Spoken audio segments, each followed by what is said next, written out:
kita tidak akan pernah tahu kapan Allah akan memanggil kita. Ramadan ini adalah bulan yang mulia sebagai sayyidus syuhur. Bagaimana kita mempersiapkan untuk menghadap kepada Allah Subhanahu wa taala dalam keadaan yang sebaik-baiknya. Maka ada sesuatu yang dipandang baik oleh Allah Subhanahu wa taala. Siapa mereka? Mereka adalah At-Tawwab. Kullu bani Adam khata' wa khairul khata'in At-Tawwabun.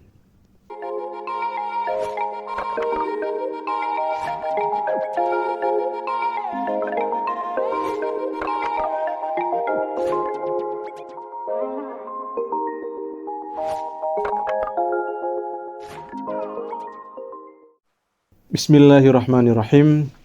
Assalamualaikum warahmatullahi wabarakatuh. Alhamdulillahi rabbil alamin. Alhamdulillahi wa kafa. Wassalatu wassalamu ala habibina al-Mustafa Muhammadin wa ala alihi wa sahbihi wa man ihtada. Amma ba'du. Qala Allah Ta'ala fi kitabihil karim, A'udzu billahi minasy syaithanir rajim. Bismillahirrahmanirrahim. Ya ayyuhalladzina amanu tubu ilallahi taubatan nasuha. Asa rabbukum ayyukaffira 'ankum sayyi'atikum wa yudkhilakum jannatin tajri min tahtiha al-anhar ila akhir al-ayah min surat at-tahrim al-ayah at-thaminah.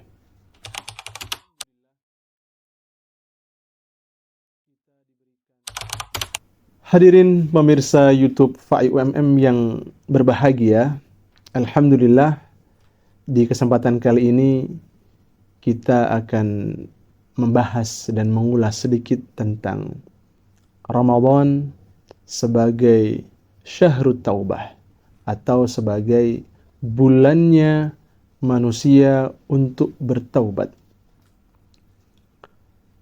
Seperti yang telah kita ketahui bahwa Ramadan ini adalah bulan yang mulia sebagai sayyidus syuhur, bulan yang dimuliakan di antara bulan-bulan yang lainnya. Sehingga salah satu kemuliaannya adalah Allah menjadikan bulan Ramadan ini adalah Sahrut Taubah, bulan untuk kita kembali, bulan untuk kita mengevaluasi diri sehingga kita bisa menjadi orang yang bertakwa seperti yang Allah janjikan dalam Al-Baqarah ayat 183. Taubat seperti yang telah kita ketahui bersama berasal dari kata taba yatubu, taubatan, yang artinya adalah kembali. Kembali dari sesuatu yang buruk menuju sesuatu yang baik. Kembali dari hal yang negatif menuju ke arah yang positif. Kembali dari akhlak yang madhmumah menuju akhlak yang mahmudah.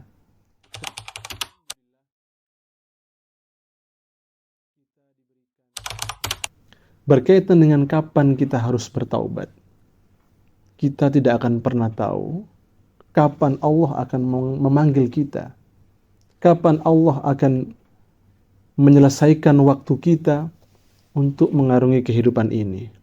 Memang sejatinya kita pun tidak perlu tahu kapan kita akan kembali kepada Allah. Namun yang perlu kita lakukan adalah bagaimana kita mempersiapkan untuk menghadap kepada Allah Subhanahu wa taala dalam keadaan yang sebaik-baiknya. Maka kita haruslah mengisi detik demi detik, menit ke menit, hari, minggu, bulan, dan tahun kita dengan amalan yang sebaik-baiknya. Sehingga ketika seseorang membiasakan dirinya dengan kebaikan, maka dia akan kembali kepada Allah dalam keadaan yang sebaik-baiknya.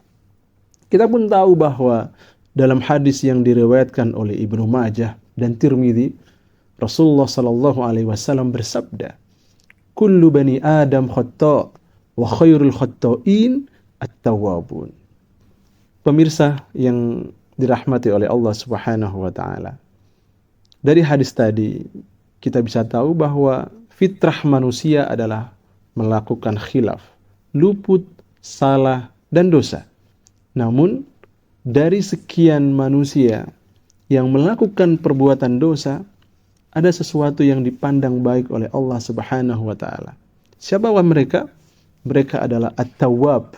Mereka adalah yang senantiasa membiasakan dirinya untuk kembali kepada Allah, memohon ampunan, menyesali apa yang telah ia lakukan, sehingga dia bisa merubah dirinya menjadi lebih baik lagi. Dalam sebuah hadis dikatakan bahwa berapa kali Rasulullah bertaubat dalam sehari. Karena Rasulullah sallallahu alaihi wasallam yatubu 70 marratan fil yaum. Jadi, kalau kita ditanya berapa kali harus bertaubat, maka haruslah kita melebihi taubatnya Rasulullah sallallahu alaihi wasallam. Rasulullah bertaubat 70 kali dalam sehari, yang mana beliau adalah maksum minal khata', yaitu dijaga dari perbuatan salah dan dosa. Nah, kita sebagai hambanya yang tidak pernah luput dari yang namanya kesalahan, maka sudah sepatutnya kita meneladani Rasulullah dalam bertaubat kepada Allah Subhanahu wa ta'ala.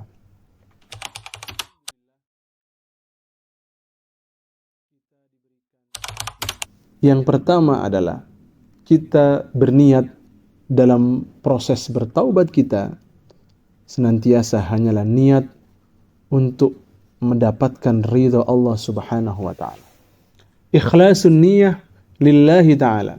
Tidak ada niat yang lain, tidak ada bumbu lain yang menyelimuti niat kita, hanya mendapatkan ridha Allah Subhanahu wa ta'ala, memohon dari segala macam dosa kita, memohon ampunannya, dan juga mengharapkan pahala dari Allah Subhanahu wa ta'ala. Yang kedua, kita harus memutuskan diri dari kebiasaan-kebiasaan kita dalam melakukan kesalahan dan dosa, atau al-iqla' anidz dzunub, memutuskan diri kita dari perbuatan-perbuatan dosa. Kita tidak lagi melakukan, kita tidak lagi membiasakan, dan kita harus menutup diri, kita harus menutup kebiasaan, kita mengganti dari perbuatan yang buruk menjadi yang baik.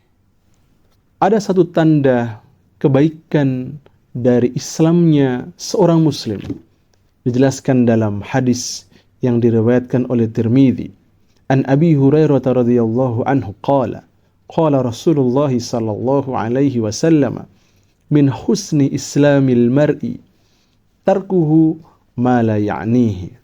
Yang artinya, dari sahabat Abu Hurairah radhiyallahu an berkata, Rasulullah sallallahu alaihi wasallam bersabda, min husni islamil mar'i, di antara tanda baiknya Islam seorang muslim atau seorang manusia adalah tarkuhu ma la ya'nihi, dia meninggalkan sesuatu yang tidak berguna, dia meninggalkan sesuatu yang tidak bermanfaat baginya. Hadis riwayat Tirmidzi. Apa yang dimaksudkan tidak bermanfaat di sini adalah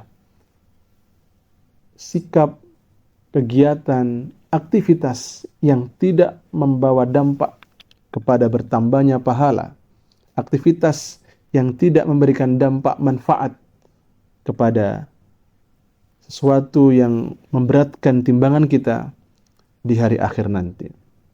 Dan yang ketiga adalah adanya proses untuk menyesali perbuatan yang telah lampau, atau an-nadam. Kita menyesali. Kita tidak lagi membanggakan maksiat yang telah kita lakukan. Kita tidak lagi membanggakan dan bangga terhadap dosa yang melumuri tubuh kita. Kita menyesal. Dan yang keempat adalah kita berazam. Kita memiliki tekad yang bulat untuk tidak lagi kembali kepada maksiat, pada dosa, kesalahan yang telah kita sesali. Sejatinya, seluruh umat manusia di hari akhir nanti akan menyesal. Orang yang baik pun, orang yang ahli ibadah pun turut melakukan penyesalan. Karena sejatinya seluruh umat Islam, seluruh manusia akan melakukan penyesalan. Penyesalan bagi ahli maksiat adalah ia menyesal mengapa ia tidak bertaubat. Penyesalan bagi orang yang biasa saja adalah menyesal mengapa ia tidak melakukan kebaikan.